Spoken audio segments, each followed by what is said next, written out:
दोस्तों, क्रिकेट आज एक ऐसा खेल है जिसे हर कोई पसंद करता है। अंग्रेजों द्वारा शुरू किए गए इस खेल को शुरुआती दिनों में सिर्फ राजा महाराजा या फिर शिष्य पदों पर मौजूद लोग ही खेल सकते थे, लेकिन फिर आगे जैसे जैसे समय बीतता गया ये खेल आम लोगों के बीच में भी काफी ज्यादा लोकप्रिय हो गया और आज लगभग हर किसी को दुनिया में क्रिकेट खेलना बहुत ही ज्यादा पसंद है। जैसे जैसे क्रिकेट बदला, उसके नियम और अंदाज के साथ साथ सामनों का रूप बदल गया। क्रिकेट बैट से लेकर क्रिकेट बॉल तक सभी में बदलाव देखने को मिले। वैसे ही आज हम इस वीडियो में बात करेंगे कि आखिरकार क्रिकेट की पहली बैट कैसे दिखती थी और इसका इतिहास क्या था। तो पहले हम इसके इतिहास के बारे में जान लेते हैं। अगर क्रिकेट पर लिखी गई तमाम किताबों और उससे जुड़े लेखों की माने तो पहला क्रिकेट बैट 1624 में देखने को मिला था, लेकिन वो क्रिकेट बैट आज के बेहतरीन क्रिकेट बैटों से काफी ज्यादा जुदा था। इतिहास का वो पहला क्रिकेट बैट बिल्कुल किसी हॉकी स्टिक की तरह था। वो बिल्कुल दिखने में पतला और लंबा था। उस क्रिकेट बैट से जुड़ा हुआ एक ऐसा किस्सा भी इतिहास में दर्ज है जिसे सुनने के बाद आपको बिल्कुल भी यकीन नहीं होगा। जब 1624 में इस्तेमाल हुए पहले क्रिकेट बैट की चर्चा होती है तब तो उसके साथ साथ एक डरावने वाक्य का जिक्र भी किया जाता है। दरअसल एक बार उस हॉकी जैसे दिखने वाले सबसे पुराने क्रिकेट बैट से एक खिलाड़ी खेल रहा था। उस दौरान एक फील्डर काफी ज्यादा करीब खड़े होकर फील्डिंग कर रहा था। फिर एक गेंद पर बल्लेबाज ने हवा में शॉट खेला तो उसके बाद फील्डर उस बॉल को पकड़ने वाला था, लेकिन तभी बल्लेबाज ने कैच रोकने के इरादे से इस तरह अपना बल्ला घुमाया कि वो फील्डर के सिर से टकराया और उसी जगह पर फील्डर की तुरंत मौत हो गई। फिर बताया जाता है कि इस हादसे के बाद उसकी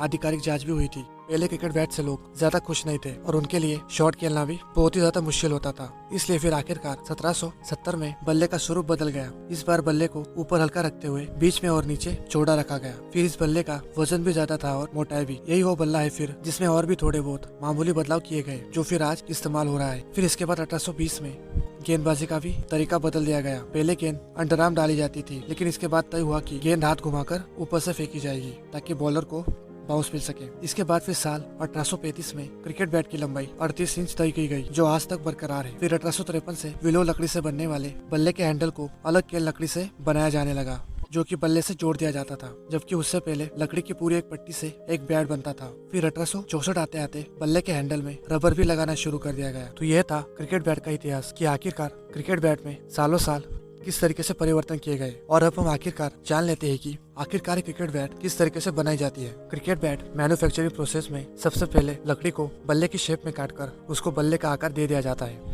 प्लेन क्रिकेट बैट बनाने के लिए ऐसी लकड़ी का चुनाव किया जाता है जिस पर कोई भी निशान ना हो। क्रिकेट बैट बनाने के लिए बहुत सी लकड़ियों का इस्तेमाल किया जाता है, जिसमें आम की लकड़ी, सेब की लकड़ी, कैन की लकड़ी इत्यादि लकड़ियां चाहिए होती है। लेकिन इंग्लिश विलो क्लेप से बनने वाले क्रिकेट बैट्स अन्य बहुत सारी लकड़ियों की तुलना में अधिक शानदार होती है, लेकिन बाकी लकड़ियों की तुलना में यह लकड़ी काफी ज्यादा महंगी पड़ती है, जिससे क्रिकेट बैट की कीमत काफी ज्यादा बढ़ जाती है और इस प्रकार की क्रिकेट बैट की पहुंच सिर्फ और सिर्फ प्रोफेशनल क्रिकेटर्स तक ही सीमित हो जाती है। हम सब जानते हैं कि क्रिकेट बैट का हैंडल फिट करना एक बहुत ही ज्यादा इम्पोर्टेंट बात होती है। वैसे इसे फिट करने के लिए कैन का उपयोग किया जाता है। आपकी जानकारी के बता दूं कि कैन एक प्रकार की लकड़ी होती है जिसका उपयोग सिर्फ क्रिकेट बैट्स के हैंडल को बनाने के लिए किया जाता है। फिर कैन हैंडल बनाकर उसे क्रिकेट के बल्ले पर बने हुए खांचे में सिंथेटिक गोल का इस्तेमाल करके फिट कर दिया जाता है। हम सब जानते हैं कि अगर हम एक सामान्य लकड़ी से क्रिकेट खेलेंगे तो क्रिकेट खेलने में उपयोग होने वाली गेंद उतनी दूर नहीं जा पाएगी जितनी वो क्रिकेट के बल्ले से दूर जाती है। इसका कारण और कुछ नहीं बल्कि क्रिकेट के बल्ले की मजबूती है। कमजोर लकड़ी के बल्ले से क्रिकेट खेलने पर बल्ले पर गेंद के निशान साफ दिखाई देते हैं और फिर जब गेंद ऐसे बल्ले से टकराती है तो उसे गति भी नहीं मिल पाती। इसी समस्या को दूर करने के लिए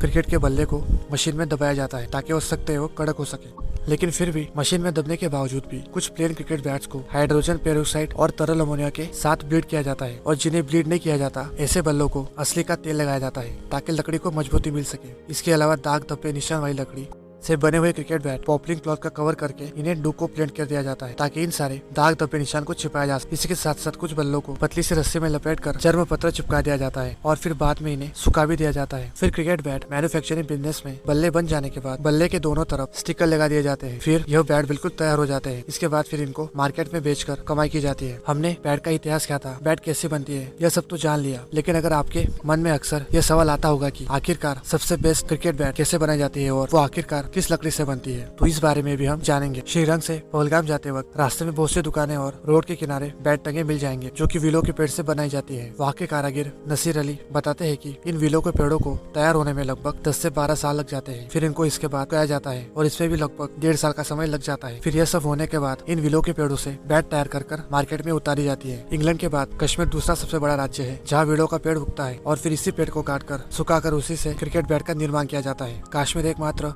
विलो पेड़ की उत्पत्ति का राज्य है। इंग्लिश विलो पेड़ की 5 प्रजातियां होती है। जिस प्रजाति का क्रिकेट बल्ला तैयार किया जाता है उसे सेलिक्स, अल्बा और केरोलिया कहा जाता है। यह विलो पेड़ का साइंटिफिक नाम भी है। और विलो पेड़ सिर्फ और सिर्फ ठंडी जगहों पर ही पाए जाते हैं। और हम सबको तो पता ही है कि कश्मीर कितना ज्यादा ठंडा है। कश्मीर से विलो के पेड़ बैट बनाने के लिए इसे पूरे भारत में सप्लाई किया जाता है। और एक पेड़ से लगभग 100 से लेकर 200 तक बैट बन जाती है। फिर बाकी पेड़ जितना मोटा होता है उस हिसाब से बैट भी बनती है। तो फिर इसी तरीके से आप जान गए होंगे कि आखिरकार विलो के पेड़ से जो बैट बनती है वो बैट दुनिया की सबसे बेहतरीन बैट होती है। इस वीडियो में मुझसे जितना बताया जा सकता था मैंने उतना बताने की पूरी कोशिश की है। मैं आशा करता हूँ कि आपको ये वीडियो जरूर पसंद आया होगा। और तब तक के लिए मैं मिलता हूँ आपसे अगले वीडियो में। आपका बोलना समय देने के लिए बहुत बहुत धन्यवाद।